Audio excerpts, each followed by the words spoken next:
It's Broadway Names with Julie James in the studio at Sirius XM on Broadway, and I am welcoming a wonderful, I will go ahead and say iconic guest, and a new one. It's Idina Menzel and her sister, Cara Menzel. Hello and welcome. I always have to do my applause, my applause, my applause. Hi, ladies. Hi. It is so good to see Idina. We're excited to be here. I've been telling her all about you. Aw. Yeah. Words you never thought you would hear in your lifetime. But I'm meeting Cara for the first time, and we are here to celebrate voice lessons. You greeted me with the book in hand. I It's great. did. I've been voraciously eating it, and let's not be shy about telling people that I'm obsessed with all of the pictures. It's like getting our own little personal window into your family, your growing up, your home, so people are going to love that, I know. But there are so many great stories in this book, and Idina, you did the foreword of the book. Mm-hmm. Tell everyone kind of what you said in the foreword, which is that, you know, how this got started. It was sort of an idea for you. Yeah, it was, I was approached about it, doing a book, and that just didn't seem right to me. I didn't feel ready to do something like that, and honestly didn't feel like I had enough to offer, that I'm even that great of a writer. But my sister has always been, to me, the writer in the family. And then I thought about it, and I thought, well, she could do a really great job at sort of telling a story from this perspective. We don't really get to read that or hear that very often, and I thought it was timely. And she has a poignant, comedic, beautiful way of telling stories that I thought, a lot of other women might really appreciate. Yeah. And Cara, you are a teacher. Yes. Thank you. We need you next week. Oh my goodness. You're doing your whirlwind tour of New York City before going to meet with moms and dads and let everybody know how the kids are doing. She is, really. It's funny. She's going to go home and then have to sit there and talk to them. Yeah. Second grade, right? No, what's this year? It's kindergarten through third right now. Oh my goodness. But this is probably something that you're familiar with, is going on these glamorous whirlwind trips with your sis. Right. I spent 2 hours in heels this morning, and I already have 3 Band-Aids on my feet. I know, it's so annoying. We're trying to find something really beautiful for her to wear. She's so statuesque. I always say she's the longer, stretched out version of me. And so my stylist, I said, come on, just do, I want to feel good. And she had her in this great outfit. You can't see because it's radio. You look amazing. I got a model's body, and she so gave her these shoes too. And she kept going, I don't think I can wear these shoes. And I was like, you're wearing those shoes, and we'll just deal with it. It's totally worth it. I bullied her. I still I'm like the big sister that bullied her in high heel shoes. Well, it never ends. The book is jam-packed with so many incredible stories. I mean, you started right off with a bang about being at the Oscars. And I actually was going over some audio. I saw you at an if-then party at the Cutting Room a few days before you left for the Oscars. Okay. And I just re-listened to it the other day, and it was such a whirlwind you were nervous. Yeah. You were like, I'm just gonna think of my kid. Exactly. And just bringing kind of my sister was the perfect date, because it was, sort of bringing everything full circle with Frozen and Anna and Elsa and sisterhood, and it's been a theme, but we had a great time, and she kept me grounded, and I hope I helped her stay grounded as she walked amongst all of those As I spent 3 hours getting glammed up. And yeah. Which you said was something you don't do a ton of. Not a ton of in Boulder, Colorado. Yeah. She's got her Birkenstock. Yeah, I do. I even recently they're back in big time, and I got 2 new pairs. But what she does so beautifully in the book is that I think she takes all of these milestones in our lives, and they're not just the Hollywoody stuff or the Broadway stuff. They're just childhood memories or motherhood or whatever it is. And she chronicles our lives and sort of charts it out in a way that you can really kind of see where we were both at that time, and when we were in parallel, sort of heading down parallel paths, or coming back around together, or when we were closer, when maybe we weren't as close, and all of those complicated, messy, weird things that just happen with families. And I felt the more and more we worked on it, the more I felt excited by her writing this book, and that it was something that we could all, use and relate to. I'm so glad you're bringing that up, because among, opening nights of Rent or Wicked or the Pinnacle, the Oscars, were these really honest, heartfelt moments that I'm imagining may not have been the easiest sometimes to tell. I mean, marriages, arguments, families fight. She's very honest. And she was very honest in this book. You're very candid. Was that difficult? No, I don't know any other way to do it. And initially I was writing it for myself, and for Dee, and I just sort of had it in my head like that. And then as I thought about, okay, maybe somebody else will actually read this one day, and I was even more invested in making sure that the reader is a part of the unfolding, a part of the process, a part of me discovering what I was really feeling in a particular moment, on the page. And I think that's really, well, you can't all go to the Oscars, but you can imagine to be able to be in my head while I'm standing there, I feel like is a pretty significant thing, because I'm more of the normal person at the Oscars, right? Yeah. I'm the one observing, and you get to sort of... And yet I hope that you also can see that she's sort of, I might have been the fancy sister a lot there, but she's my hero in so many ways. And even though she's my younger sister, I often looked up to her for advice and guidance, and during my darkest hours, and whether it be needing support and during pregnancy or divorce or whatever it may be. She got married first. She had kids first. So I like to say I beat her to divorce first. She might have won at other things, but I got to divorce first. Oh, yay. Yay me. We're very competitive. It really is amazing, though, how much your lives really have worked in tandem, and I love you making the Anna and Elsa reference, because it really has been quite remarkable that you've been through so many of these milestones, both positive and really challenging. I mean, that must be fascinating for both of you. I think there's a lot of what my grandmother would have called kismet about the story, and about all these parallels between the characters that Dee has played, and Anna and Elsa, and the stories, as I tell them, those parallels come up, and I think it's pretty... I like being a writer because of that. Yeah. Those pieces come up. Well, she always finds it. That's what I think is so great. I'm going to just brag about her a little bit. Come on. But I just think she always finds these really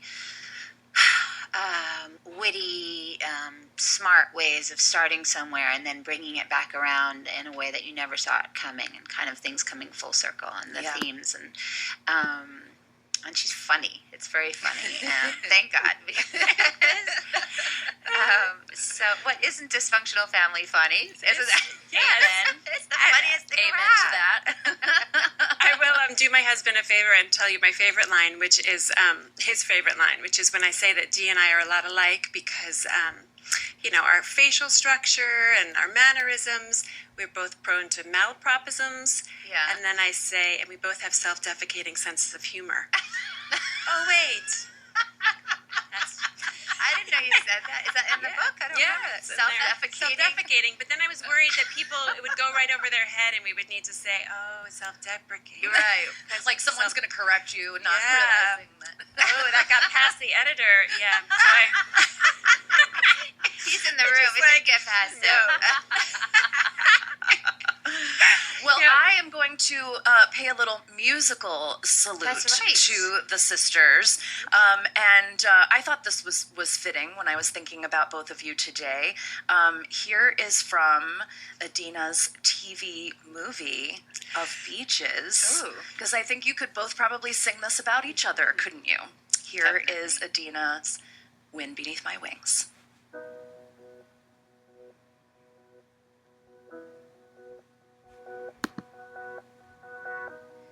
Must have been cold there in my shadow to never have sunlight on your face. You were content to let me shine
Music from Idina Menzel, who is here on Broadway Names with Julie James, meeting her lovely sister, Cara Menzel, whose book Voice Lessons is out now. And one of my favorite things that you also, of course, dive into is both of your love of the arts and theater and how that all was cultivated at a young age. And you saw your first Broadway show together. Big, big monumental memory for both of you.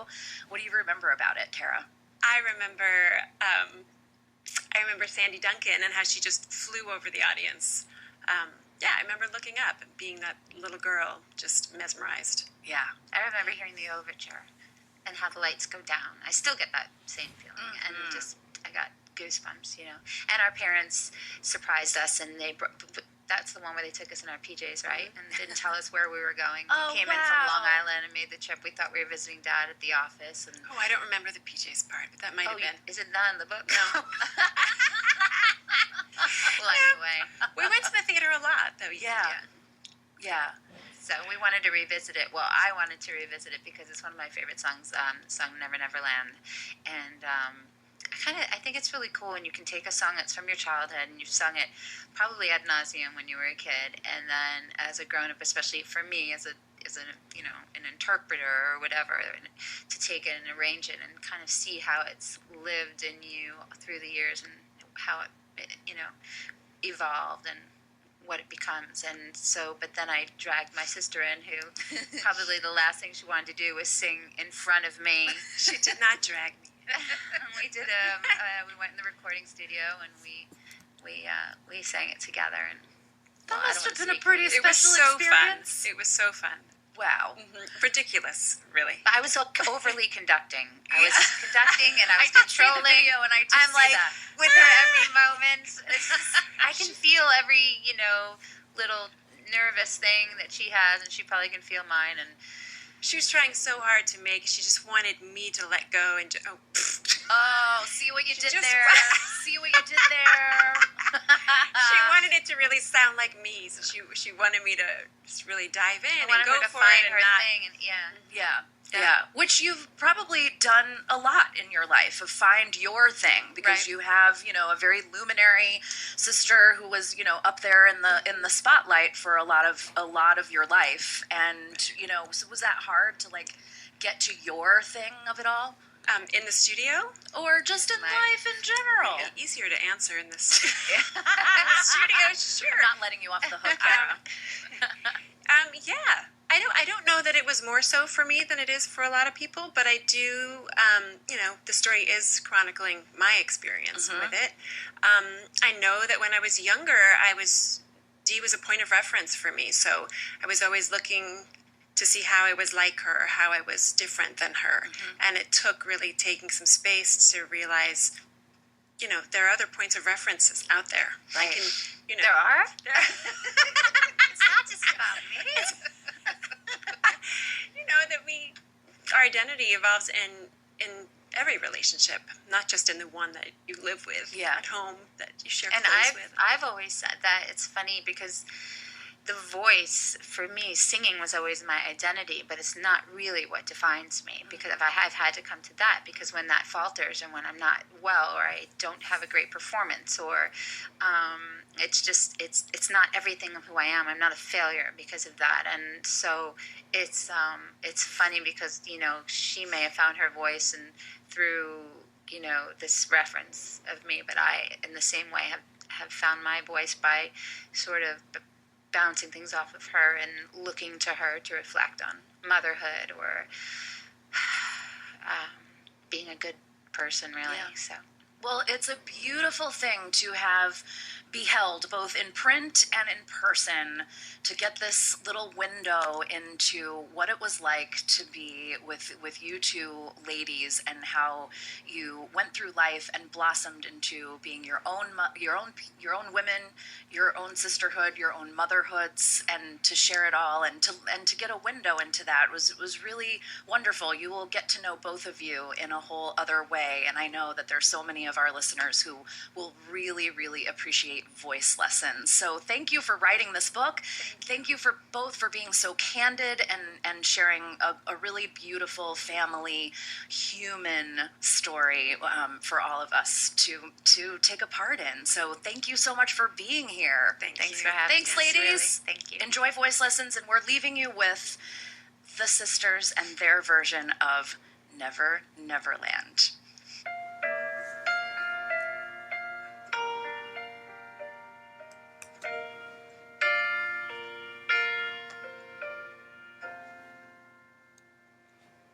I have a place where dreams are born, and time is never planned.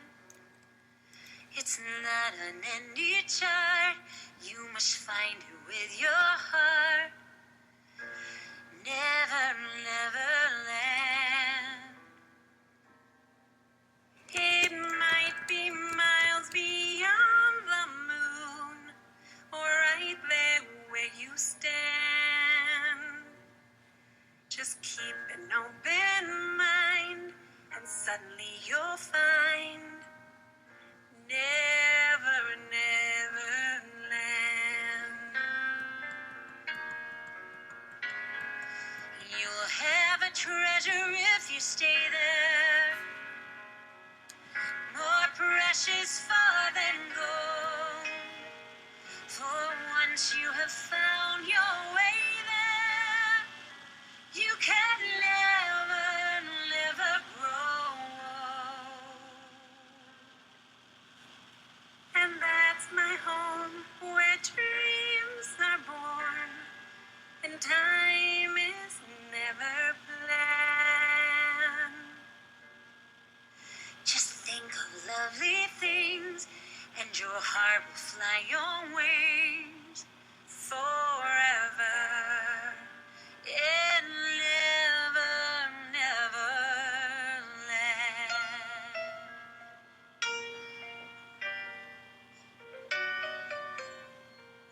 Oh.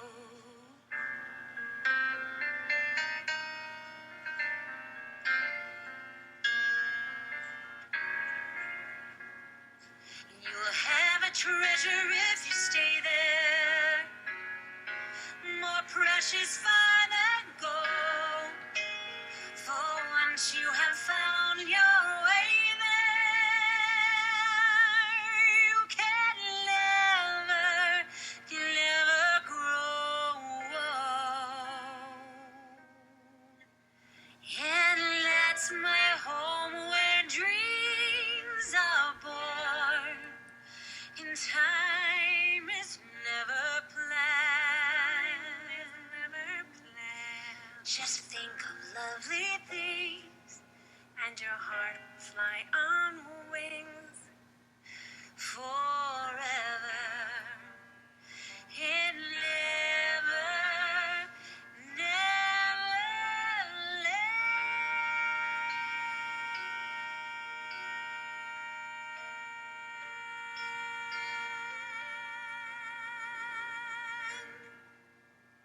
It's Broadway Names with Julie James in the studio at SiriusXM.